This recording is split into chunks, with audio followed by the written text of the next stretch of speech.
Moms, if you died today, who would take care of your minor children? I know it's not something you like to think about.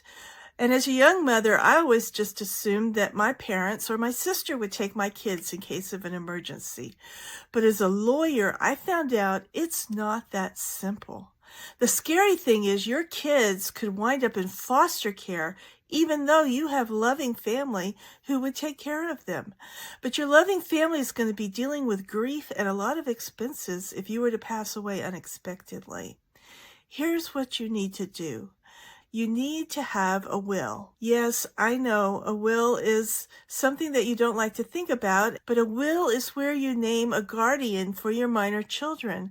And if you have passed away, a guardian has to be named in order for somebody to have the right to consent to medical treatment and educational decisions and things like that for your children. Your parents can't do those things unless they get named as a guardian. And having a will, it costs some money, but it costs a lot more money if you don't have a will and they have to deal with these things after you die. You need to have a medical power of attorney.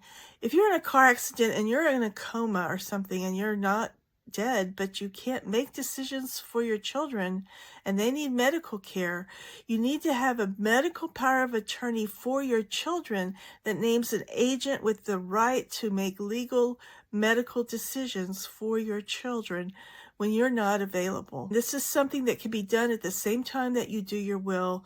It costs a whole lot less to get this done rather than have to go through a guardianship proceeding for a temporary guardianship. And if you have life insurance or a 401k or some other IRA, make sure that you do not name your minor children as beneficiaries.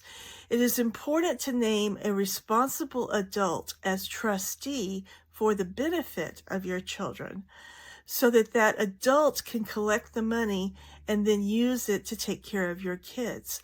Otherwise, that money is going to be tied up until your kids turn 18, and nobody's going to be able to access it if they need it to take care of these legal and financial expenses that they're going to have because they're taking care of your kids.